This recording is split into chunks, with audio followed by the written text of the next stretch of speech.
Hello, and welcome back to True Crime Guys Podcast. I'm Michael. And I'm Andy. What's up, Andy? Not a lot, man. I'm having a pretty good day so far. Right on. Well, guys, we are back from our long summer break, 3 months summer break. Last week was our first episode back, our episode on Tony Alamo and his crazy cult. If you guys aren't aware, Tony and Susan Alamo. I mean, they were kind of like the ones, like I said, Jesus freaks. You really just need to listen to it. He definitely really personified it was like Jim Jones light. He was like the Wish version. It's like the Wish version of Jim Jones. Mm-hmm. It's like Wish app Jim Jones. There we go. Yeah, exactly. What's the new app? Temu or something like that. I keep using ads for Temu or something like that. Temu? It's like it's basically Wish.com, and I feel like that's right. I've seen this shopping. Yeah, it's like a whole generation doesn't know what Wish.com is anymore. Shop like a billionaire, and now they're just getting fed the same bullshit again. They just change. We all saw this. It was Wish.com. That's right. So yeah, you guys can check that out on the free platform and hear all of the Sandu stories on Patreon. Also, as well as the Vault episodes. If you're wondering where episodes 1 through 50 are, they are in the TCG Vault, and we will let you guys know when new episodes are added. All right, so today, let's get into it. We are talking about the 12 tribes, the religious chameleon that goes by more names than Frank Abagnale, Andy. No joke. Really? I was like... That's right, a lot of names. We have 12 tribes to cover? This is a long episode. That was the first thing I saw. Not exactly. When I saw the script for today, I was just like, 12? Oh my God. This is at least going to be a 3-parter. It's like a 12-parter? Okay.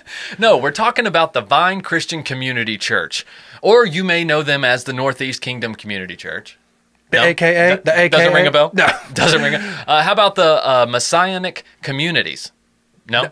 No, I gotta say, I feel like you're reading down like a wrestler call sheet where they're like... Okay, Community Apostolic Order. Please, tell me you've heard of them. Oh my God, no! God. I need to get out more, apparently. You really do, Andy. Well, whatever you want to call them, they're the subject of today's show, and that's what we're about to get into. So let's roll the intro. Oh, please.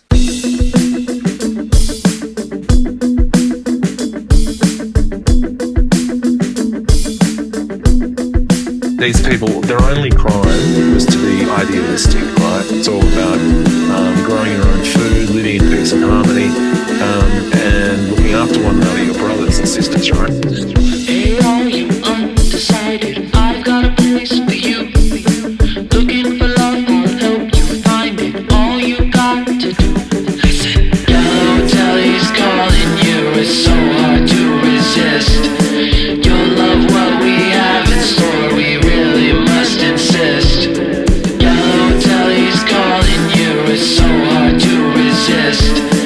You'll love what we have in store, we really must insist. In our faith we are united, there's no me or you. Your enemies will never find it, all you got to do, listen. Yellow Deli's calling you, it's so hard to resist. You'll love what we have in store, we really must insist. Yellow Deli's calling you, it's so hard to resist. You'll love what we have in store, we really must insist. All they wanted to do was to be part of a beautiful community, people who loved one another and took care of one another. And that is how the 12 tribes appear on the surface. Hey, are you undecided? I've got a place for you. Looking for love, I'll help you find it. All you got to do, listen. Yellow Deli's calling you, it's so hard to resist. You'll love what we have in store, we really must insist. Yellow Deli's calling you, it's so hard to resist. You'll love what we have in store, we really must insist. The 12 tribes give you a new name, a new personality, a new identity. So you're cut off from the outside world. You're cut off from your family and former friends. All right, guys. So let's get into it. So what we know today as the 12 Tribes cult was founded by former high school guidance counselor Gene Spriggs. I kind of like that last name, Spriggs. Hey, Spriggs! Hey, I don't know, he sounds like he would be like a good ball player or something. Is Spriggs pitching today? Because if it is, he's got guys lights out. I'm telling you. I just love the idea that it was a high school guidance counselor, because he's always asking kids, like, so what do you want to do when you get out of here? It's like finally some kid was like, what do you want to do, Mr. Spriggs? Whoa. I can do anything? No one's ever asked me that. No one's ever asked me that. That also really gives some insight into why he focused on young people, young teenagers. That and was whatnot, where his more background impressionable age, right? That was his background. Yeah, it's a good time to pick somebody up for a cult. But back in 1972, during the Groovy Jesus movement in Chattanooga, Tennessee, that's when this was founded, they claim that they're all about recreating the first century church vibe from the book of Acts, hence the current name 12 Tribes, which they borrowed from the Apostle Paul himself. It comes from the Bible. It's Acts 26:7 to be exact. Andy, would you like to read that for us? Yeah, I remember this. It's our 12 tribes hope to attain to that promise as they fervently worship God and God day and night. And on account of this hope, I am accused by Jews, O King. I mean, right. definitely That's probably the King James version. I'm definitely guessing that's King James in there. Yeah. So basically, yes, they are recreating the 12 chosen tribes of Jesus. Like the 12 tribes of Israel, I believe, is what they were. Right. Yeah, it's like the 12 tribes of Israel. So what do they believe exactly? Now, that is the question of the day.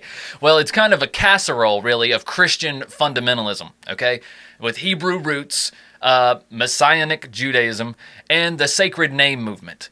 But here's the funny part. They believe that everyone else is full of shit and just can't be trusted. And they got it all figured out. Does that sound like any other religion? I don't think so. It doesn't ring any bells. No. No. Not ringing any bells so far. But so basically they're flying solo without attaching themselves to any denomination. So they're a mix of these, but don't attach them to those because, if they want to pull rank and do something crazy, they reserve that right. Because it's like, as a new religion. It was like a weird thing. It's like it was like a group of people who were attending a church. Right. But then kind of like that church, that group in that church broke off to form their own group. That happens quite often. That's really, I think, why we have so many denominations today. Those are just the early branchers. Yeah, and that's of Christianity. And that's the one. And one of the reasons they started calling this thing, one of the groups is like why they called it a cult too, is because of like Gene Spriggs. He wasn't an ordained minister. He never became an ordained minister. Right. It was never like he was an ordained guidance counselor. How dare you? I'm accredited. How about that? Yeah, right. I mean, that's even better, I think. Yeah, I'm an accredited cult leader. But to be fair, brace yourselves. There is quite a bit of controversy in this one.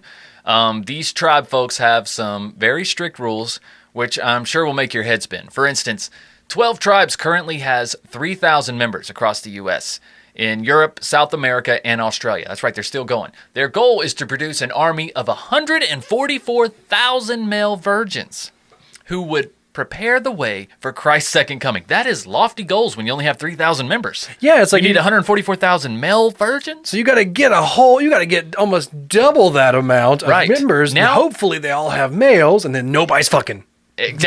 Nobody. Now you see why it's so important for them to approach the young, right? They're not even looking for people in their 20s. I mean, yeah, they are. If you want to come and work for them for free, absolutely, they'll take your labor. But they're really trying to get these teenagers, these people who haven't started life yet, don't know what they're going to do with life, and basically want someone to tell them what to do. Oh yeah, and there's an ungodly amount of people out there. Oh, that's no pun intended. They've definitely hit they have their demographic of like target market. It's always like, where was your facility located? Right down the street from a college campus. Okay. How convenient. Oh, what was your next facility at? On a college campus. On a college campus, exactly. So that's what they're trying to do with the males. They're trying to get the 144,000 males. As far as the women, they're required to dress modestly and take on traditional roles on the commune. That's right. There's communes spread all over the U.S., all over the world, actually. And they're required to dress modestly and take on traditional roles while forbidding the use of contraceptives and drugs during childbirth, because they think women need to suffer the pain. We'll get into more of that very soon. According to the custom, all of the men sport ponytails and beards, and the married women must keep their hair covered as a symbol of her subservience to her husband. Okay? Also, like I said, we'll get into a lot more of their treatment of women later on. Now, their ideas on raising kids involve child labor practices and accusations of abuse. They've really battled it all, honestly, this cult has. It's amazing that they're still around. Not only around, they're running successful businesses. But not to mention They also have white supremacist views. Oh, no, shocking, Yes, right? they do. They do. I'm just going to come right out and say it because apparently I got tongue-tied there. And some governments and advocacy groups have even dropped the cult label on them. Andy, can you believe it? The audacity. Oh, my God. How dare they call them a cult? There's a big argument. I was watching some of the documentaries on this group, and they were like, it's hard to call them a cult because it's not exactly the same idea of like a specific leader is dictating all of the things, and it's kind of not exactly the same way of, just like we talked about Tony Right. Alamo.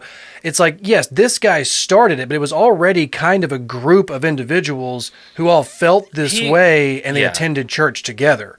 And they have one of the big interviews I saw was with a former elder of this cult. Right. It's because this is actually a cult that's still going, and they can have like a council of elders that starts forming, and they have like different sets. So it's like, it's not exactly the same idea of just one leader who's controlling every single decision. Mm-hmm. So that's kind of the reason they're like, we're not a cult. We don't follow some guy pretending to be God. Of course not. Now, we're not a cult. They do have pretty prominent leaders, such as Gene. But yeah, like Andy said, he kind of decided to stay in the shadows, which is pretty smart. Mm-hmm. Probably a good reason why they're still around. But also the way that they went about things, they were careful as to, not leave evidence, not leave traces and paper trails of certain things, which we'll get into. But, what cult doesn't ruffle some feathers, right? Because just by definition, they're doing things differently, right? Yeah, absolutely. They're expressing their religious freedom. Now, and they keep their bellies full and cash coming in through various businesses, mainly in the agriculture game. You'll also find their cute little cafes and restaurants, the Yellow Deli, sprinkled about. You have to give it to them. At least they're earning money. At least they're not just asking for handouts. Yeah, they don't. It's not just like a little pop-up store or like a thrift store. They actually apparently these yellow cafes, or what is that? What's called? Yellow Deli. The Yellow Deli. They pop up, like I said, in like college towns next to college campuses, and the people will go to these stores and be like, oh yeah, it's a whole store, it's a whole restaurant. Everyone's super we friendly. have one here in North Carolina, right? Hidden Night. Exactly. Hidden Night, North Carolina. There's one. So if you're in this area and want to visit it, go check it out. But first, let's talk a little bit about the founder, Elbert Eugene Spriggs, also known as Gene. Like we said, he worked in personnel management in schools and teaching and counseling work and whatnot before joining a charismatic church in Glendale, California in 1971. Now, after the church broke up, he and his new wife, Marcia Ann Duvall, headed back to his hometown in Chattanooga, Tennessee. I'm guessing it wasn't hers. I guess they met in California. And they opened up a cute little coffee shop called the Light Brigade. This is probably where they got their first idea to open a deli or a cafe. Right? Well, I think this was also the kind of idea. That was one of the first names the group was like kind of going by, because when they first started kind of gathering, they were like, what do we call ourselves? I figured that. The Light Brigade. They're like, no, dork, no. Maybe we'll call the coffee shop that. I'll call the coffee shop the Light. Is that a good compromise? Yeah. But anyways, at the Light Brigade, they started hosting Bible study groups there in the evenings, and before they know it, they had a bunch of hippies crashing on their couches. They even turned some Victorian houses into homes for members of their sudden congregation that they had now. Apparently, they were making decent money to buy these Victorian homes and flip them. And they also opened a health food cafe called the Yellow Deli. This is the first Yellow Deli. They were a hit in their local community and worked with another Christian group called the New Covenant Apostolic Order. And some people associate that name with the cult just as much as 12 tribes and other things like that. Yeah, because they they were actually kind of another sect that just kind of agreed. I think they agreed on most things. Yeah, they almost but not enough to combine. Yeah, it's like they didn't really merge, but they just kind of operated like side by side and like with each other. They're like, yeah, we agree. Yeah, but different pockets. Yeah, exactly. I want to make money too. Yeah. So things were going okay until about 1975, when Gene and his pals showed up at their usual Sunday service and found that it had been canceled for the Super Bowl. On God's Day, the temerity. But Super Bowl Sunday. I'm just saying. Yeah, but when you're in a cult, Andy, nothing comes before your cult family and Jesus. I'm just saying, it depends on what team was playing. Where is this church located? What team was playing the Super Bowl? I'm not saying was this a Philadelphia church? I'm just saying. Right. I know who would have been. They're in Tennessee, right? So is the Oilers are in the Super Bowl or some shit? Yeah, the Oilers maybe at this point. Was it the Oilers? That may have been Houston still at that point. I don't even know if Tennessee had it. What year was that again? I don't remember if Tennessee even had a Tennessee. Probably didn't even have a team then. No, they had the Titans Oilers. was the new team, right? They had the Oilers, and then it became the Titans. Yeah. Right. Well, I don't know. 1975, they probably didn't even have a team then. So they started having services in their own homes instead. And then they realized, we don't even need a church. We are the church, right? Exactly. How many times have we heard that? We've all heard that before, Right. yeah. Well, they started calling themselves Vine Community Church. Vine. V-I-N-E. They even started... Is that where Vine came from? Probably. They invented a lot of... No, I'm just kidding. But they even started baptizing people in a nearby pond, which didn't sit too well with other Christians around town. I really don't know why. It's like, the only thing I can think is maybe it made their baptisms look less official. It's like you're just baptizing people in your bathtub in your church instead of like an actual pond, like, John the Baptist did. I think it all just comes down to people like taking their numbers. You're taking some of our congregation. You may be taking some of our members. You may be taking some of our money. It's And I can't help but think, like, if I'm a new believer, I would rather be baptized in a body of water made by God, right? Not a bathtub that you filled up.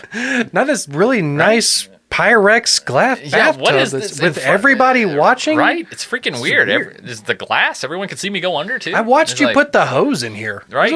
It's just not... It's just not holy. It's just not magical. Like, All right, I'm gonna put the stopper in the bottom. right? It's just I don't know. I'm not saying you're more saved if you're baptized in a natural body of water. I just think it feels better. That's all I'm saying. All right? I like the all natural feel of it. That's right. But aside from the different baptisms, they also started observing Saturday Sabbath. And they eventually moved to a place called Island Pond in Vermont. Now, this is a compound that had a lot of controversy. We'll be talking about this compound pretty often. Most of the main things that happened in their history happened in Vermont at this Island Pond compound. But it became known as the Church in Island Pond. They spread to other parts of New England and changed their name again to Northeast Kingdom Community Church. I'm telling you, these guys, they were... And I think it was because they were causing ruffles in these communities, right? I mean, they were upsetting people, local other business owners, other local churches. I think they were really changing the game for a lot of people, and like Andy said, stealing members, stealing butts in the seats, right? It sounds so appealing, especially if you're young, you're a hippie, you're kind of figuring out what you want to do with your life or whatnot. This group looked great, and I think they were taking a lot of people from these other congregations, and that's why they had to move and change their name so much. And definitely taking the younger population. That's one of the things that the church always is looking for is the youth population. They're looking to have to continue the generations. I said, man, they got to get 144,000 virgins. They got a lot of work to do. They need to get on Reddit. I'm just saying. That's right. So anyways, by this time, Gene is a pretty big deal and is considered an important leader or apostle to the group. Everyone in the community believes that they're inspired by God, but they think that Gene is even more inspired, most inspired even. Well, it's between him and Gary, our oldest virgin. Our oldest virgin. Here's Gary. He's our senior virgin. Right. He's 47, believe it or not. I know he looks 67, but... he's got some city miles on him. That's right. So anyway, fast forward to today. And like I said, they've got around 2,500 to 3,000 members. They're living in different countries all over the world. I really don't know how exaggerated that number is. Maybe it's low. I really don't know. But they're all about living in communities, and each community is named after the town it's in. So very easy to keep track of. Members of the 12 tribes give each other Hebrew names as well, which we've seen this in a lot of different cults. This is very popular, which they believe are revealed through moments of divine inspiration. Now, they considered themselves to be part of the Commonwealth of Israel, which is forming in the last days and is united by the new covenant established by the Messiah. One of the things about those Hebrew names as well is that it makes it hard. I was listening to somebody talk about how it's hard for them to actually know how many members they have. Yeah. Is because of so many people, it's like they don't go by their birth given name. They go by a Hebrew name. Right. So it's hard to track down the people who were documented to be born on these compounds. Mm-hmm. And they also have multiple cases of where there's children that have gone missing or children that have just shown up on the compound. Right. And they're also not documenting these. They're not documenting these name changes. I mean, they're not even vaccinating their newborn kids that are born on the compound. They're not documenting these people. Oh no, but they are doing they are making you do the circumcision. That's a home job. That's a DIY job now. It is. We will hear from a member at the end of this episode. We have a transcript from a member who was interviewed, and he had to circumcise his own sons. Pretty crazy. Now, so how do they get new members, right? Instead of sending out missionaries, the tribes aim to win converts mostly by inviting them to their communal houses, where they can experience a loving communal family life. Actually, in the Yellow Deli, they leave these pamphlets around all over the place. They don't push their beliefs on anyone, in particular, but it might be between the menus. Yes. You know what I'm saying? It's a table tent. It's on the table. It's a table tent or two. Yeah. Exactly. But if you do attend their commune, visitors are welcome to share meals and witness their joyful revival meetings, which include circle dancing, singing, sermons, and prayer. The tribes have a unique spiritual culture that resembles historic Shaker villages, emphasizing a strong work ethic along with a devotion to God and working for free as well. Women in the 12 tribes are skilled in baking, painting, sewing, and making soaps and lotions. Men are skilled in various crafts, including leatherwork, cabinet making, candle making, and stained glass window making. This doesn't sound that bad, actually. It sounds Amish. It sounds very close to they an are Amish-esque very society. close to Amish. Very close. A little bit of Handmaid's Tale going on. The tribes have renovated Victorian houses that preserve their historic style and also restore antique furniture. Their children are involved in singing and composing original devotional songs. Boys work with their fathers in candle factories and on farms, while daughters assist their mothers in the kitchen and sewing rooms. All members dedicate at least 2 hours a day to devotional dancing and singing, and many also play and even build their own musical instruments. Okay, and they got one hell of a missionary strategy. I know we talked about how, a lot of them is about trying to get these converts to come back to the commune, but they have a way of doing that. They have another way of reaching out that's pretty unique, and you guys may have heard of this. But their missionary strategy is they utilize the community's renowned double-decker buses. They're prominently featured at various events such as Grateful Dead festivals, the Billy Graham Crusade, the Rainbow Gathering, etc., etc. You get it. Where young, impressionable people are. I bet they're at Burning Man right now. They're at Burning Man, stuck in traffic, trying to convert people. They are stuck in the mud at Burning Man they're right like, now. We got water. All you got to do is come in and give us all your shit. But both men and women, along with children, create connections by offering warm hospitality. They take kids to Grateful Dead concerts. Which includes handing out baked goods, Wu-Tang is for the children, apple cider tea, and providing first aid assistance as well. Moreover, they enthusiastically encourage the crowd to partake in their joyful circle dances and musical jams. As an additional gesture, they share the free paper, which is like a brochure of theirs, a missionary tract that depicts an idyllic utopian vision of loving families and a devoted service to one another in anticipation of the return of Yahshua. Am I saying that right? Yeah, Yahshua? it was. It was Yahshua. That was one of the reasons that I've people heard of started. Yahweh. It was kind of something that when the group first started breaking off from the church they were attending, because they were attending a Christian, a Christianity-based church. But when the group started breaking off, they started showing kind of like Judaism, ideas in their practices. Like I said, practicing Sabbath on a Saturday. Right, they were right. ending their sermons with I think it was like, what was it, Shema Shalom? Yeah.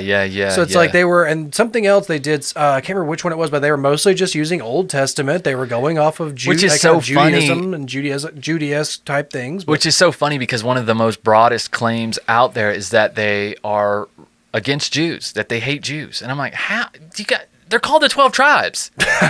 Okay, they are guilty. They're probably, allegedly, let me protect myself here, guilty of a lot of shit. But hating Jews is probably not one of them. No, and if it is, what the hell? It don't make no sense. They've been more or less akin to racism. They've had some definite some racism kind of spread into their doctrine. It gets a little tricky. They walk a fine line with the racism thing. We'll talk more about that here pretty soon, all right? So speaking of that, let's get into some shit that you won't find on their website, all right? The trouble started for the tribes in Chattanooga in the 70s when Ted Patrick, you guys may have heard that name if you listen to Strange and Unexplained, he's the co-founder of FreeCog. He kidnapped and deprogrammed 8 young followers of Spriggs, okay? We covered Ted Patrick and deprogramming on Strange and Unexplained way back in September of 2020. It was episode number 23, entitled Garrett Dorston, Deprogramming and the Unification Church. I was not good at titling things back then. That's a very wordy title. Ted Patrick, I couldn't even fit his name in the title, but a lot of the episode is about Ted Patrick and his work deprogramming ex-cult members and stuff in the 70s and 80s. Very interesting episode. Probably, honestly, one of my favorites to learn about, just coming from my religious background. FreeCog was the first organization against cults that opposed the Children of God, another popular cult. Later, the Citizens Freedom Foundation took over and worked nationally, connecting with the media and labeling the tribes as a cult that brainwashed people to gain followers. Right? I think one of the people, I think it was like one of the 8 people he actually kidnapped and deprogrammed, he kidnapped a young woman on her wedding day in her wedding dress. Yeah. Like took her from the church. Yeah. And like, you know, kind of did like a runaway bride situation and got her out of there. He has an amazing system, had an amazing system for this, really. And he believed in it. And he did a lot of good, really. Ted Patrick did. He's tough love. He's no bullshit, but he really woke a lot of people up. Yeah, they're not. He has those like I want to say like the questionable tactics of how tactics, we'll call it that. But in the 70s, pretty on par. How to deprogram and to acquire these people from a cult to you know, we think our daughter's been brainwashed by a cult. Can you go and get them for us? And he just shows back up with your daughter hogtied in the back of his trunk like, I got her. How did you? She's still brainwashed. You might want to talk to her a little bit more. Listen, you just said you wanted her. Okay, I got her. Exactly. Kind of dog the bounty hunter situation a little bit, but like it's questionable methods. But he has gotten multiple people out of these different cults and different groups. He got results. You can't argue with that, Andy. But do the means justify the ends? He got results. I mean, he changed these people's lives. Imagine the 8 people, if they were still in this cult, which many people still are. And who knows? Maybe they're living a better life in there. I mean, who are you to judge? But these people seem to be happy that they were deprogrammed. Let's put it to you that way.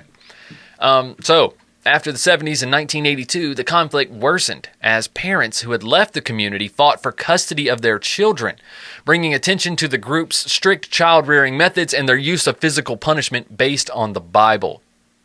Now, yeah, this is right here is about to start. If you guys have like a warning right now, there is a lot of abuse towards children. There is a lot of violence towards children in this group.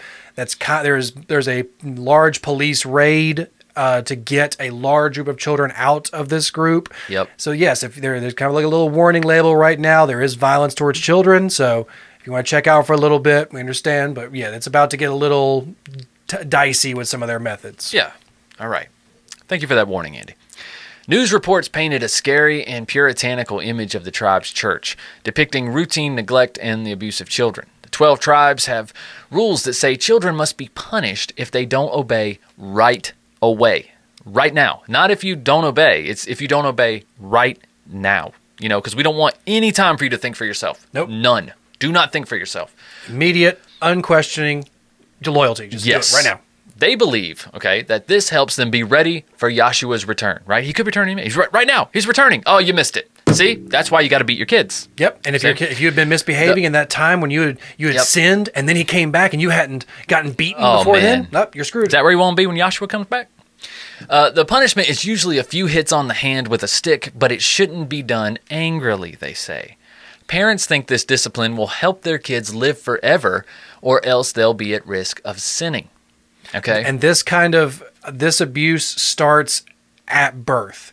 They have records and people like the testimonies of saying like, when we're taught to when we're changing the baby's diaper, if the baby is crying or trying to get away from us, we're told to strike them until they stop. Yes. Until they behave. So absolutely. Yeah, this kind of abuse is kind of taught to them at birth or when the child has first come into the group. So, yep. And in 1984, the tribe's Island Pond community got raided by the police and social workers. They had a court order to take the kids away. They searched the homes and took 112 kids. The parents went with their kids to a hearing in Newport, Vermont. Now, the judge had 40 separate hearings in one day. At the end, the judge said that the search warrant from the state was wrong. He said they only took the kids to find evidence of abuse, but the state didn't have any real evidence, just rumors. So the church and the government stopped fighting, and the kids went back to their parents. 10 years later, the 12 tribes had a festival to celebrate being saved from the raid, and some of the kids who were taken, who are now grown up with kids of their own, support their parents and their community still to this day. That incident right there is highly debated amongst the people of the group and amongst people who have tried to get people away from that group. It's that the government heard all these allegations of abuse. They heard all the rumors. They heard all the different testimonies, but they didn't have the actual evidence to back it up. And that's where they jumped the gun, which then allowed this cult to then play the victim card. Yeah. They were then said that they got to start having a national or a celebration every year for the year the government tried to take their children away. For when the government tried to shut them down, they they fed the flames and then that's allowed them beating them to, the devil. Beating the Exactly. enemy. If there's an interesting channel, I think it's called Reckless Rob on YouTube, and he has a few different videos where he basically infiltrated one of the communes in California. And there he has tons of footage of people just in groups preaching about the enemy, right? It's basically just their word for the devil, for Satan, anybody that opposes their cult and doesn't believe what they believe, the enemy. And that's why they have these festivals, because once again, they've done things their way, and they've stood their ground, and they defeated the enemy once again. And it just adds to the persecution method. It's like, well, we would not be persecuted if we were not wrong. Like if they are trying to tell us to be quiet because we are the ones who are right, and they're trying to not get their system messed up. So. That's exactly right. And after this, right after they stopped fighting with the state, then they got another enemy. The tribes are being targeted by Christian counter-cult groups who are fighting against what they see as Christian heresy. Heresy. That's right. Heresy. Reverend Robert Pardon started the New England Institute of Religious Research to spread negative information about the 12 tribes, their heretical beliefs, and what he considers to be the group's excessive control over individual lives. Excessive is, that's one way to put it. Excessive control. Obsessive, yeah. It's just too detailed. It's just creepy. It's they go above and beyond just to see how obedient you're going to be. Which I feel like most cult leaders just can't withstand that temptation of going that far. The absolute power corrupts us. It's like, how far will you go? How far will you go? When will you say no? Will you use a certain amount of toilet paper? When will you say no to me? I'm going to instruct that. Yeah, I'm just going to keep seeing it less and less. But today the tribes are led by a married couple, Eddie Wiseman, Hakam, and Jean Swantko. Now, Jean is a lawyer. She had a religious awakening while working on Eddie's legal defense. They had responded to anti-cult pressure and efforts by the government to control them by holding press conferences and actively trying to correct misconceptions and connect with their critics. But the 12 tribes also believe in keeping a clear separation between their community and the sinful outside world. So that's very difficult to help people understand when you don't want to be a part of them at all. Though, to be fair, they seem to be softening some of their beliefs in these later years, such as their belief in an impending catastrophic event where all outsiders will be damned. Every cult has that event. Oh, yeah, they got to have that. And I'm sure they had a date. But like Andy talked about in the Tony Alamo, that's a very, very sketchy thing to do. You don't want to put a date. Don't put a date on it, okay? Especially if you're going to live to that date. Don't do that. Yeah, you always want to put the date for the next generation's problems. Right. This is the date for my successor to deal with. Exactly. So the date for their impending catastrophic event has evolved into more of a slower process, where they must first raise up 7 generations before the final trumpet of Revelation is blown. So they've bought themselves some time. I mean, and they gotta find 144,000 virgins too. Don't forget about that. Listen, Comic-Con was pretty big this year. I'm just saying, you can go, you can find them. You just gotta stay, know your market. That's right. I'm just kidding. I really want to go to Comic-Con. But according to a new revelation in the Free Paper, the brochure that we were talking about earlier, there is now a middle ground for just men. Just men, like us, Andy. Just men. We're not special. We're not in the tribes. We're just men. Who have never been a member of the tribes. There's a middle ground between being saved and being damned. And I was like, yeah, like purgatory? You mean like the place like other religions have already made up? Yeah, it's cool. It's cool. This bitch don't know about purgatory? This bitch don't know about purgatory. I don't know about purgatory. But although I'm glad to see the tribes loosening their beliefs, I wish they'd loosen up on the kids a bit, though, honestly. That's really the main thing you find when looking into this cult. They got a really hard time shaking the child abuse claims. Probably because they come from ex-members. But it's kind of hard to ignore. And they kind of have video evidence of them doing it. That's tough. But children raised in the 12 Tribes cult are homeschooled, naturally, dressed in puritanical bonnets, I guess the girls are, and kept sheltered from the outside world. They are taught an anti-evolution curriculum with an emphasis on music and communication. They are not allowed to engage in any type of play, like play pretending to be an airplane, a cat, etc. None of that nonsense. Immediate spanking. Nor can they join sports teams or clubs. Toys, radio, secular books, TV, and the internet, forget about it. None of that shit. Oh no, those kids, they are put to work at a very young age. They're working they're like 4, and they're like harvesting vegetables and stuff out of the garden. Or they're working in like the loading docks or like the places, or like packing orders for things. But yeah, these kids don't get to have a childhood. They start them at a very young age, like no play, no fun, like Michael said, no extracurriculars. You don't even go to regular school. You sit at home, you do your Bible study, and then you go right to work in the field. It is a regimented, tightly controlled circle. Yep. So, here's a little excerpt from an ex-member who grew up in a compound as a child. His name is Alex. He said, "Childhood was hell. That's my only childhood milestone, was just to stay alive till the next day." Alex lived at the New York compound and detailed regular vicious beatings with wooden rods for trivial infractions like not singing loud enough during religious ceremonies, opening the fridge without permission, or just talking too much. You touched the thermostat. Right. First thing I thought of was when I saw the opening the fridge, I just thought of just the old dad thing of like, you touched my thermostat. Right. Alex says, you talk out of line, or sometimes you never even know what the hell you did, but all of a sudden, you're getting your feet beaten bloody with the rods. Yeah. Yeah, the rods must be used. This is from their handbook, okay? This is from the 12 Tribes handbook. It says, the rod must be used to correct wrong thoughts, wrong words, and wrong deeds. Parents are supposed to strike children or inflict stripes that wound whenever they misbehave.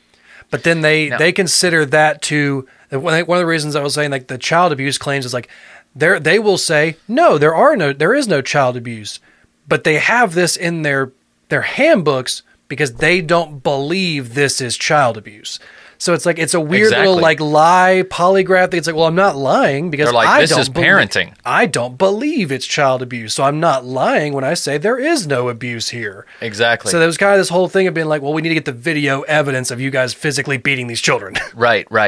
And you can tell they encounter this a lot because on the frequently asked questions portion of their website, here's a quote about it. It says, quote, "We know that some people consider this aspect of our life controversial, but we have seen from experience that discipline keeps a child from becoming a mean-spirited and disrespectful person." Right. Yeah, that's absolutely correct. The more you beat a child, the nicer they will be. Yeah, and they don't stop there. They got more to convince you. They're breaking out the Bible. It says a 12 Tribes brochure entitled, quote, "When the Spanking Stopped, All Hell Broke Loose," cites Proverbs 13:24. That sounds real kinky. When the spanking stopped, all hell broke loose. Right. I didn't tell you to stop. But this is from Proverbs 13:24. And this is very controversial. I have heard so many Christians who don't believe this is in the Bible, and some that just wholeheartedly do. Like, this is one of those 50-50 splits in Christianity. But Proverbs 13:24 says, "He who spares his rod hates his son, but he who loves him disciplines him promptly." Then the brochure adds, "If you love your child, you take the rod and discipline him. It's not optional, it's a command." Mm-hmm. That's what he means when he says, like, they feel like this is parenting. Yeah. They don't feel like it's abuse. They feel like this is what the Bible tells us to do. How are we abusing a child if the Bible tells us to do it? Yep. So is God an abuser? Right, exactly. Here's another quote from a former member, Roger Griffin. He says, "Spriggs, the founder, was fond of saying that we should be proud of these wounds that our children bore.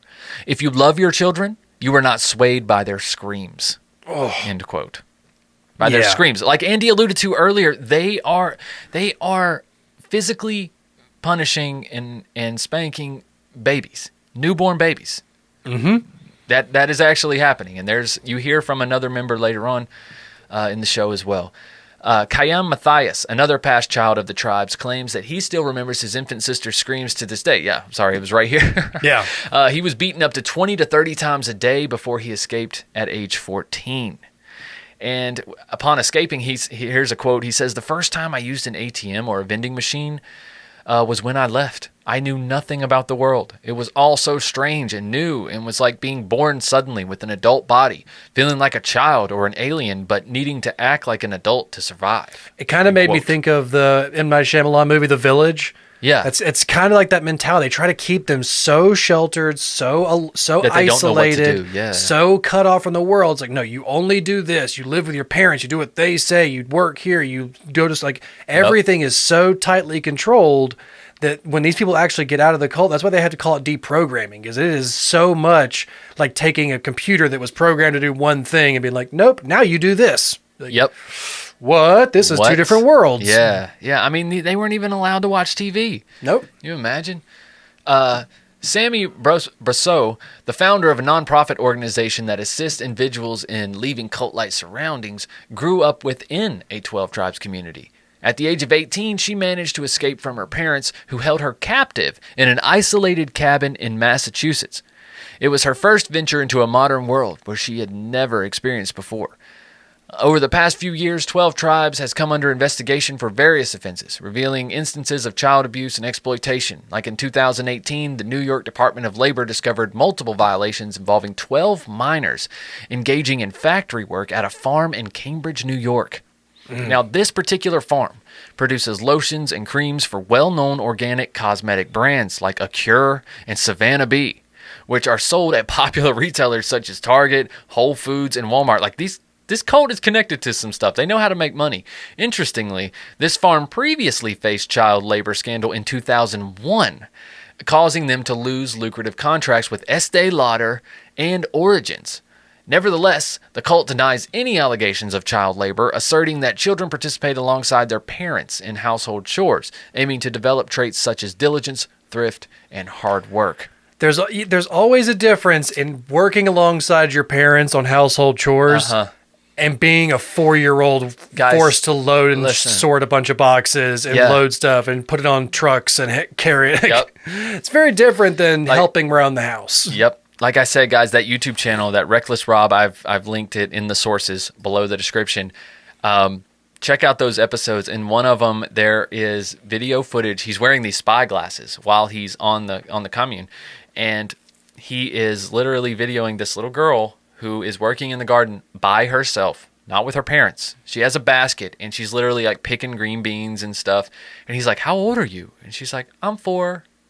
Just trots off, starts picking stuff again by herself. Yep. He's out there sweating his ass off.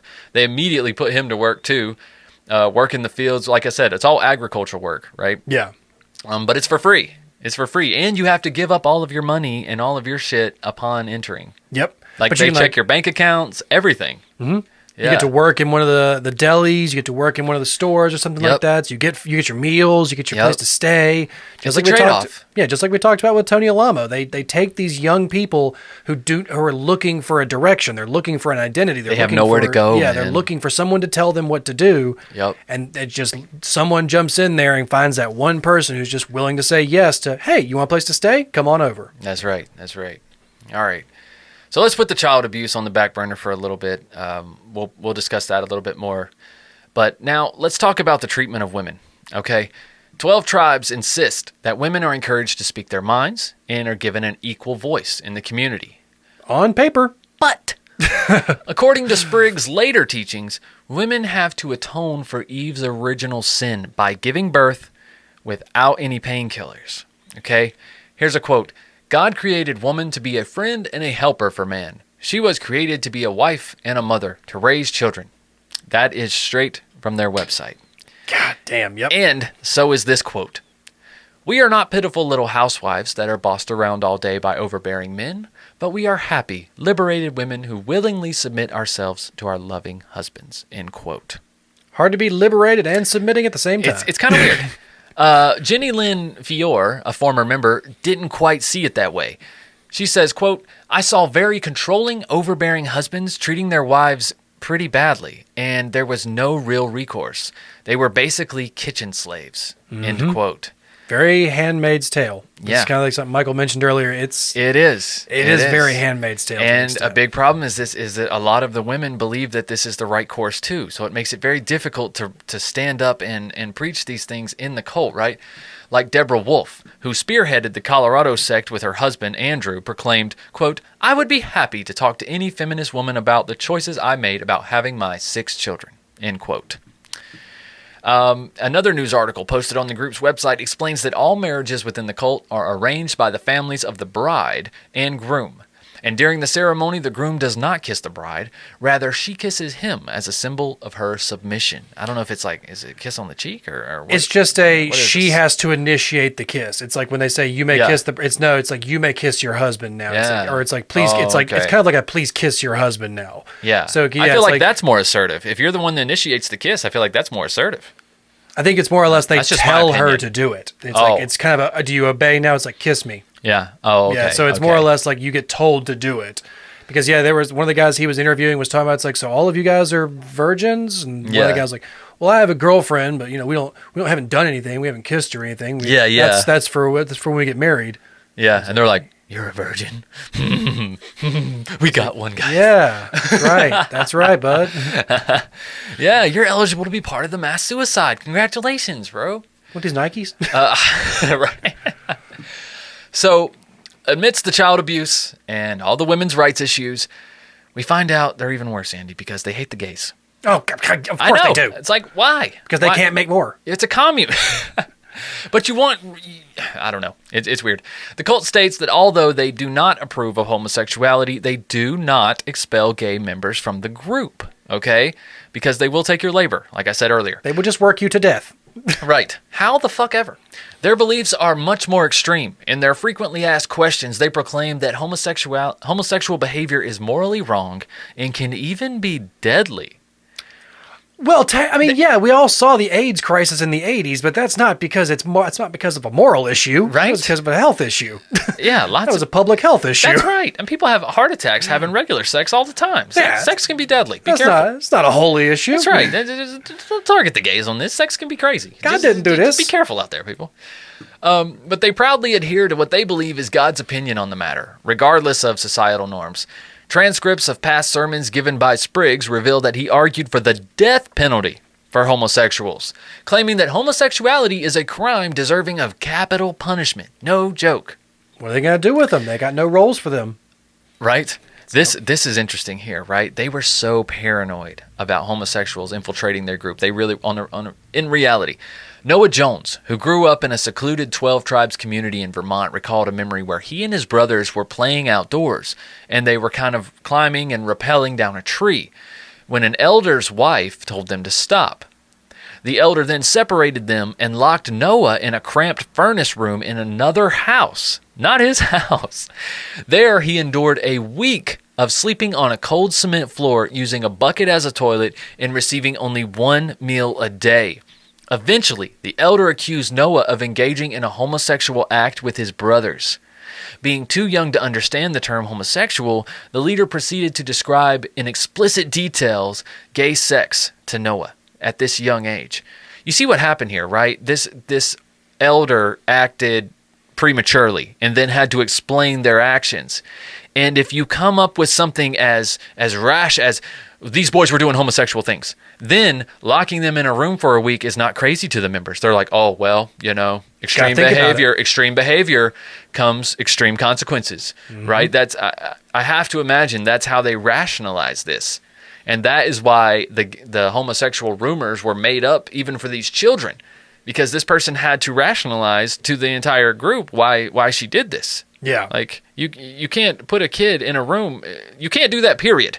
You shouldn't do that, period. But, for climbing a tree, I think even the 12 tribes would be like, what? They were climbing a tree and you locked them in a room? Okay, what the hell? So she had to make up something. Defend herself, yeah. Yes, exactly. But if all these things weren't enough, the tribes got one more skeleton in the closet, Andy. And it's the R word. Any guesses? Rigatoni. Nope. It's racism. Close. Yeah, you were real close. Real close. But the leaders of the 12 tribes openly admit that they discourage interracial marriages. Okay, they openly admit that. But they do welcome non-white families into their group. Okay, according to their frequently asked questions, they claim that it should not be surprising to see Hispanic, Black, or Jewish leaders among them. However, I like how they put Jewish in there. Like, however, I'm not surprised at that at all. Why would I be surprised you have Jewish people? It's not surprising at all to It's see. so freaking weird. It's like maybe they are against Jews. The fact that they put this part in their little thing, right? However, delving deeper into their doctrine reveals a disturbing undercurrent of racism. Yeah, this stuff is rough too. Yeah. Spriggs, the founder, preached that black people were meant to be slaves and expressed his hatred for Martin Luther King, considering him to be filled with evil. He even saw the abolition of slavery as a terrible thing, believing that black people being brought to America as slaves was a wonderful opportunity for them to prove their worth. Holy shit. This must have been very early sermons. Sounds like some 70s shit right here. This just sounds like drunk grandpa at Christmas time. We got way too many eggnogs in there. You need to go sit down, grandpa. Yeah. You need to go sit down, pop. Okay, For too real. much. So rough. And the cult leaders further propagated the belief that submission to white people is the only way for black individuals to be saved. When faced with backlash over their controversial teachings, a black leader named John Stringer, or Yohanan Abraham, from the cult wrote a response titled, "Are the 12 Tribes Racist?" Now, in his rebuttal, he claimed that their views had been taken out of context. Obviously, just a misunderstanding. Yeah, that's right. Obviously, it's always a misunderstanding. Right, and it's definitely not him doing the misunderstanding, right? However, a former mixed-race member named Sanasta Colucci revealed that the organization gradually exposes its adherent racial beliefs to converts during the process of indoctrination. So even during the opening credits here, what's the word I'm looking for? What do you, when you first go to a job? The orientation. Your orientation, they're already spreading racism, according to this guy. And eventually, Colucci became aware of that and left the group in 2021. Now, here is how they control people. And we got to talk about the control and the fear, and we'll hear a little bit more from Colucci as well. The cult had strict rules about everything, even things as small as fingernail length and the way married couples should have sex. In his how do they know? In his memoir, document this stuff. You gotta come tell your pastor. It's like, we need to see a tape. It's like confessions. You need to submit a tape every time you have intercourse. Everyone's gotta watch that tape. It's like watching game film. Right, exactly. So in his memoir, Colucci described how the group controlled every aspect of their members' lives. They even dictated how often single men should masturbate and how much toilet paper to use. Andy, I have that information if you're curious. You got to be curious. Listen, you got to know how much I don't toilet care paper. how much you tell me I'm supposed to use. I need more. Well, this is the proper amount. I need more. In case you're curious, it was recommended to take 3 to 4 squares, okay, fold them into one square, Okay. right, and use that to wipe, okay? Okay, now what ply toilet paper is this? What ply are we talking I don't know. I hope they got some good stuff. I hope they got some Charmin. But fold and repeat until you have a tiny soiled square to flush. Okay, Andy? That is how you use toilet paper, and if you don't, you're going to hell. And you're out of here. I can see that. I can see Okay? that definitely going to hell. 5 squares, one-way ticket to hell. 3 squares, purgatory. Purgatory. It's kind of, you're not listening, but also you're not wasting things. And you're not spending more of the church's money. So, yeah, we'll give you purgatory on 3 squares. The cult's control went beyond physical activities, though. They also manipulated their members' thoughts and emotions, making them feel guilty about things that they shouldn't and not guilty about things that they should. Like the fear of second death, their concept of spiritual damnation was used to enforce obedience within the community. I just imagine right now between us just a picture of Pippin from Lord of the Rings, but it just says second death. It's just got that. We've already had one. What about second death? But former members have shared disturbing experiences, like being told that sickness was a punishment from God for being evil. Mary Wiseman, who questioned the cult's teachings, faced severe consequences, including the death of her daughter, which Spriggs claims was caused by her criticism of the group and lack of faith. Absolutely. It's always the lack. It's shit. your mistakes that cause the problems. It's not anything else. When in doubt, it's lack of faith. Am I right? Absolutely. Oh my God, every time. But the cult had a strong aversion to modern medicine and rarely sought medical assistance. There have been reports of stillbirths because mothers were denied medical treatment during labor. And despite claims on their website about seeking medical help, testimonies from former members tell a quite different story, like Bruce Wittenberg's heartbreaking story of losing his daughter to whooping cough, and it illustrates the cult's dangerous ideology.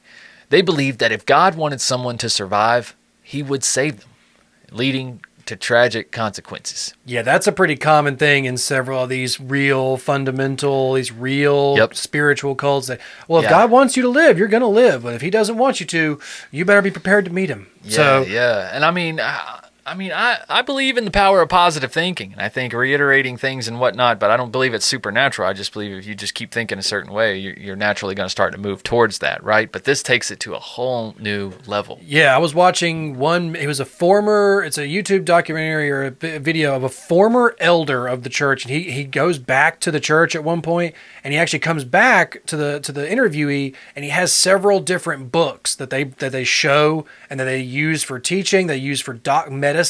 It's almost like a almanac or something. It's like this old wives' tale of all the different cures, the natural cures that they give to these women when they're pregnant or like babies and stuff. Instead of going to the doctor, instead of doing medicine, obviously you just need a good dose of garlic and lavender, and you'll get rid of that preeclampsia. Right. No, it's like. Right. I mean, there are natural medicines that have worked for years and years, but they're instances where you need to be in a hospital setting just in case. You need to go to a doctor. You need to go to a doctor. And childbirth is one of those. You should go to the damn hospital just in case. You never know. But the cult defends their stance on medical care as a personal choice based on faith. They claim to prefer natural healing methods, but state that they do not restrict access to medical care or determine the outcome of healing. Quote, "We just want to go back to the original pattern of what the first church was before it became an organized religion with all its various offshoots," explained a current member. "We just want to get back to a pure, simple devotion to God and to one another." And that would be great. That's what attracts everyone to religion. I don't want to have to worry about anything. I just want God to take care of my stuff. Jesus, take the fucking wheel, right? Jesus, take the wheel. Just the whole take thing. the wheel. Take all the wheel. I just love how it's we want to go back to time before it was organized, and before it was an organized religion. So please join our really strictly organized religious group. And like I said, man, they're still trucking. I don't think they're anywhere close to that 144,000 number. I don't even know if they're concerned about that anymore, if now their new goal is just to make 7 generations of cult members within the cult, and then they can all go to heaven. Maybe they'll just do that. Maybe that once they hit 7 generations, it'll be a mass suicide. God, I hope not.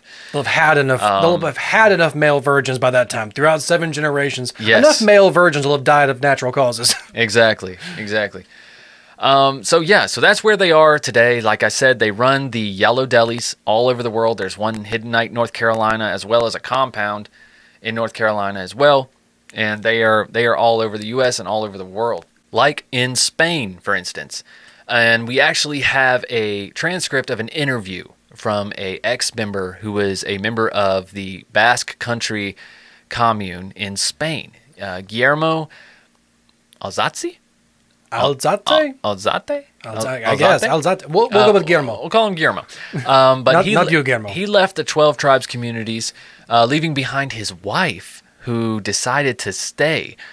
And he took their 3 children, who were born to them while they were in the 12 tribes. Okay, so he and his 3 children left, and the wife decided to stay for the love of Yahshua, according to her. So here, an interview from him in 2015. I guess I'll play the part of reporter if you want to play Guillermo. Yes. All right, here we go. Hi, good morning. How long were you there for? I was there for 7 years.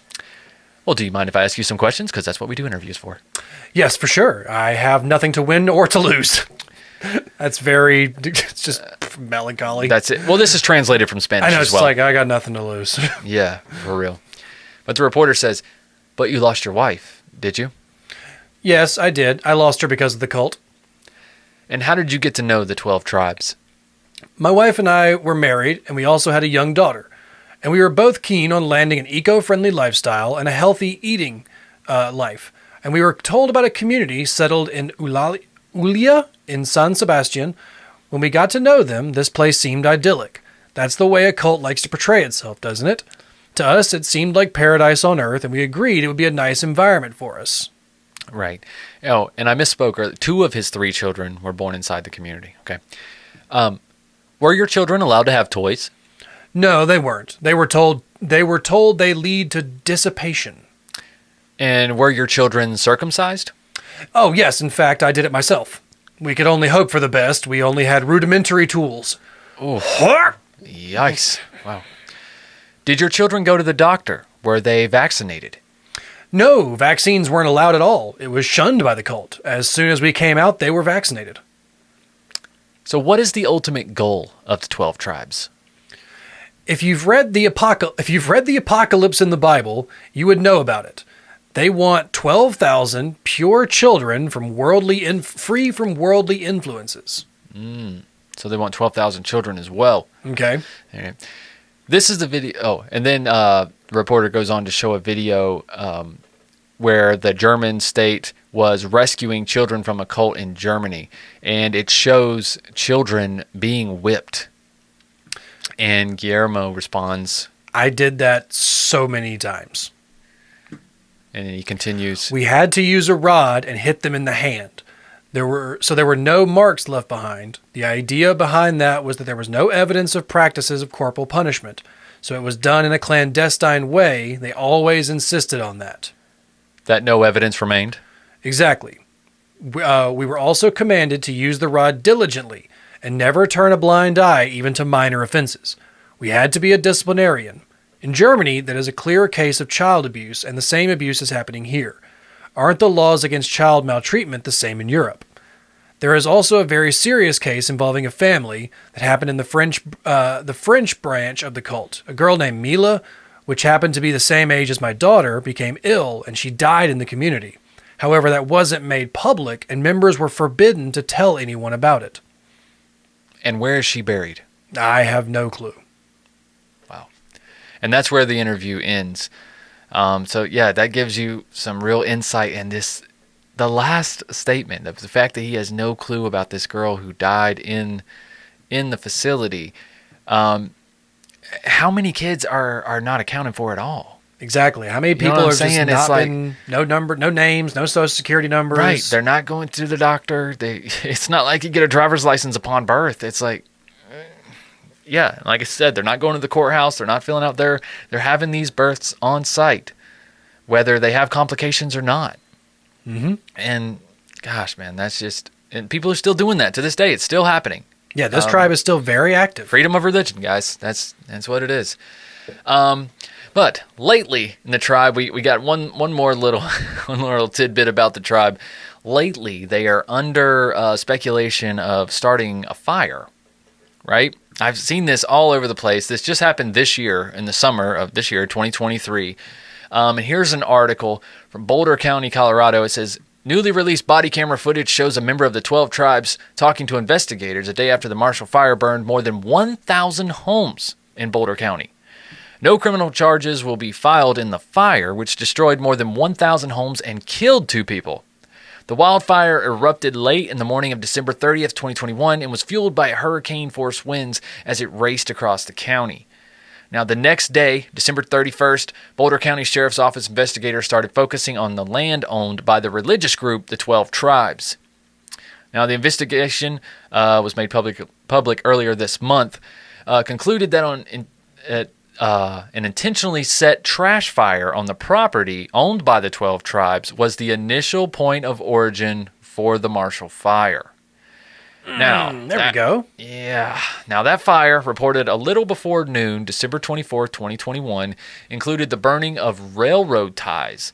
A passerby reported, why would you burn railroad ties? They're so damn useful. Like, oh my God, you could do so much shit with. You guys are about agriculture and you're burning railroad ties? Like, you just lay like 4 of them around, make a giant raised bed? Like, what are you guys doing out here? But anyways, a passerby reported the fire, and both Mountain View Fire Rescue firefighters and Boulder County Sheriff's Office deputies responded. Because people from 12 tribes had water and a tractor on scene, firefighters were not concerned and left. That's kind of crazy. They probably just You didn't want to got mess it. with the cult. They're like, I ain't trying to get up It was in something here, right? along the lines of too. It's like the where they were holding the fire was like just outside the limit of like the Boulder County fire line or fire warning zone. So it's like they were doing it like right on the border of where this was like a danger or not. So the fire department kind of showed up and was like, Yeah. yeah, according to our map, you're like right out off of it. You got a tractor. All right, not They our know what they're problem. doing. They know what they're doing. That's why they put those communes out there. They want to be just outside of the cities, right? One Boulder County Sheriff's deputy told people tending the fire that they should cover it with dirt when they were finished burning. However, it appears that embers from the fire smoldered until hurricane force winds roared through the area 6 days later and reignited the fire, according to investigation. That's one thing a lot of people don't understand. Like, if you're going to have a bonfire, you need to be responsible for that fire for like minimum 2 to 3 days. Yeah, I think. especially in a really dry And then if you area live like in a that. dry area, even longer. Like here in the southeast, it's going to rain here pretty soon, right? Or the dew and whatnot, the morning dew and moisture fog are going to kind of dampen the stuff within a couple days. But if you have a huge blaze like that and you live in a dry area like Colorado, you need to be checking that shit for a while. Now, the newly released body camera footage shows investigators interviewing a 12 Tribes member. They're not identifying him yet because he hasn't been charged with a crime, but this was on December 31st, 2021 at the Yellow Deli on Pearl Street, Boulder. Now, there was definitely no fires being made up there yesterday, the man says in the body cam video. Days later, he told investigators about the fire on December 24th that he buried with a front-end loader. That conversation was on the phone. Quote, I have no idea what to say except we did that, he told investigators in the phone conversation. I'm not saying that's what started it, but we want to make sure there's nothing that seems unclear. So they are cooperating, but they're not taking responsibility either. No, but there was some of the footage that definitely showed one of their barns like right near the start of the fire. So Yeah. He goes on to say, even if it was inadvertent or a mistake, it's devastating to imagine, he said. So we really don't know what's going on. I don't think they're going to do anything with them as far in regards to this fire or whatnot, but it just is interesting. It's kind of the biggest hopes was to try and drain their financials. It's like if they can blame them for this fire, if they can find a way to put them financially responsible for all the damage done, they can make a big crippling blow to this group. Here's the thing, though, Andy. It's like now, in the time we live in, it's like you have access to information. Even if you live in this commune, right? You work at the Yellow Deli. Like, you don't get a lunch break. You can't sneak to the bathroom and look at a phone. Like, you can't go to I don't know. They still got internet cafes and shit. I don't know. You can go to the library. Go to the library. They got computers. You can go in there. You know what I'm saying? Like, I know you're not allowed to research and learn shit. But this day and age, the group members that are left and the way that they've softened the beliefs and compromised their beliefs so much, and the way that they've been able to learn the phrasing for every single thing they've come up with, like the people in the group now, I feel like you're not saving them if you take them out. They want to be there. Yeah. I think they want to be there, and they have every right to be there as long as they're not hurting people. But it's just the children, though, Definitely right? hurting the children. The kids who are born there and don't have a choice. That's the most heart-wrenching thing. But at the same time, like, how is it any different in a lot of ways? I mean, aside from what's actually happening, but then you like wanting to homeschool your children. You know what I'm saying? Like, you have almost complete control over your children's lives when you choose to do that. You know what I mean? You take away a lot of their influences. You have a lot of control over what influences they have, and everyone should have the freedom to do that. Yeah, but it's like the idea of then it's like, yeah, you can absolutely do that, but then you're not beating them for 4 hours straight if they forgot to pick up their plate for dinner. Or beating them before they're even old enough to be conscious of what they're doing. Yeah, to understand you're the beating language. them before they can walk. Before they can speak. Before they can understand. Before they can... They're not even comprehending this. So yeah, it's the constant state of violence and control, and the repetitive violence to try and control them is where the consistent issues revolve around them. So Exactly. Well, guys, that's it. That's everything we could dig up on this 12 Tribes cult. I honestly, they just caught my attention because I was just shocked that a cult this prominent, I guess, with this many controversial things in their past is still trucking right here in North Carolina, in Vermont, all up and down the East Coast, honestly, in America, Southwest, California.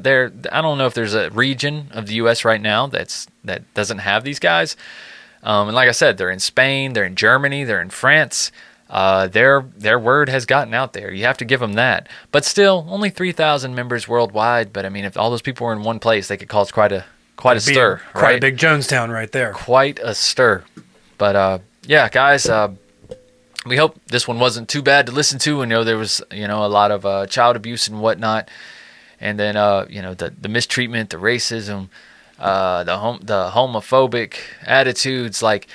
Yeah, that stuff is still alive and well. People, be careful out there. If you eat at the Yellow Deli, just remember where that money's going. Know what you're supporting, I guess. Remember where that money's going. Yeah, it's always. But yeah, a lot of people don't care, man. There are YouTube videos where people are going out and interviewing people in the towns, and they're like, "Have you eaten at the Yellow?" They're like, "Oh yeah, I love the Yellow Deli. They're so sweet." And they're like, "Well, do you know anything about the group?" They're like, "Well, there's rumors that they're a cult or whatever." Like they don't even believe. Like, it's a good sandwich. Let me learn. It's a good Reuben, okay? Let me learn. Apparently. It's a real good sandwich. Yeah, apparently they like the place, man. It's got kind of like a mellow mushroom vibe, which I do love mellow mushroom. Apparently there it's like a cafe that's also open really late. And the college kids like 24 to be out hours. Late. Yeah, there we go. 24 hours? Yeah, you can come here anytime. Hang out at the cafe. How convenient. How convenient. Well, all right, Andy. That's pretty much it. Before we get into the advertisers, man, you want to do a little antidote? I do not today, guys. You do not want to do an antidote. I am not right now. Me, right? I do you not are fired. I will bring you one tomorrow, guys. I have got to get out of here. Tomorrow? We're not recording tomorrow. I will bring you one next week. I do not have one this week. We've had some issues before we go. I think as soon as I just want to put you on the spot. I think as soon as we get off this recording, I might be going to the emergency room because I may have broken my fingers before we got on the mic. So yeah, I have to admit, you've been a true professional. I am sweating in a pile right here. So I'll let you guys know, but I think we may be going to the emergency room. You barely look like you're in pain. Okay, so we'll make this real quick, guys. This episode, as well as every episode, is brought to you by Oh My Gaia, an innovative all-natural deodorant, fragrance, and beard oil company specializing in paraben and aluminum-free products. Their innovative line of deodorants inhibit the growth of odor-causing bacteria while maintaining effectiveness. And at Oh My Gaia, of course, they use all-natural, paraben, and aluminum-free organic ingredients. Guys, especially men, you definitely don't want to be putting paraben and aluminum in your armpits. Don't be doing that shit no more. You want all natural, and there's a scent for you, I promise. Vanilla, cherry almond, sandalwood, lavender, lemongrass, Egyptian musk, coconut, dreamsicle, leather, lumberjack, honeysuckle, fireside, bergamot, amber, pear, sweet pea, sailor, barbershop, and our very own true crime pine. One of my favorites. All edible. Not recommended, though. There's also scented oils and beard oils that you can get in those scents as well. And because you're True Crime Guys listeners, you can use the word CREEPER for 15% off your order. That's CREEPER for 15% off at shop_ohmygaia on Instagram or ohmygaia.com. That's OHMYGAIA.com, guys. You will not regret it. Give them a shot. There's a link below every single episode. A lot of times we'll share their promotions and whatnot on our Instagram, on Instagram story at True Crime Guys. You can also follow us on Twitter at True Crime Guys, Facebook, all that good stuff. And of course, if you're listening on YouTube, please subscribe, tell your friends so you'll know about every episode. And of course, we have Strange and Unexplained coming out on Mondays as well on YouTube. So if you're on there, you're getting 2 shows a week now. So what else can we do, right? What else can we do? We'll be releasing a new Spotify album pretty soon. We had some issues with what do you call them? A licensing kind of thing? No, it's like the distribution company that we were using. We had some issues, misunderstood some terms, and so I canceled all that shit with them. But I am going to re-release all of the intros and stuff and favorite intros and songs that we've written over the years for True Crime Guys on a new album, and they will be available on Spotify and iTunes and wherever you listen, YouTube Music, even Instagram, TikTok, all that stuff. So that stuff will be out soon. Guys, listen for that. Of course, if you want more right now and you're caught up, there's always patreon.com/truecrimeguys, where for just $2 a month, you can get access to every Patreon exclusive we've ever done, as well as our 50 first episodes that are in the vault. On the $5 tier, you can get access to everything we've ever done. Just the Banter. Remember that show, Andy? I do. Remember that? We're not doing Just the Banter anymore. But You can hear every Just the Banter. We're well over 100 episodes of Just the Banter on there. There's episodes of Higher Thoughts. There's Strange Shorts. Me and Andy used to do that, which is basically what we turned into Headlines and Shenanigans now, which we will see you for in 2 weeks. Next week, we'll be back with another regular True Crime Guys episode, and then it'll be Headlines and Shenanigans here on the free platform and Patreon for you Patreon listeners. All right. Anything else, Andy? I do not think so, guys. Thanks for joining us on this next little cult thing. We'll be back next time with maybe some more gritty, more crime-related things. We got some more cults coming, too. We do. Let's go ice that finger, bro. Thank you. All right. See you guys. Keep creeping. Bye.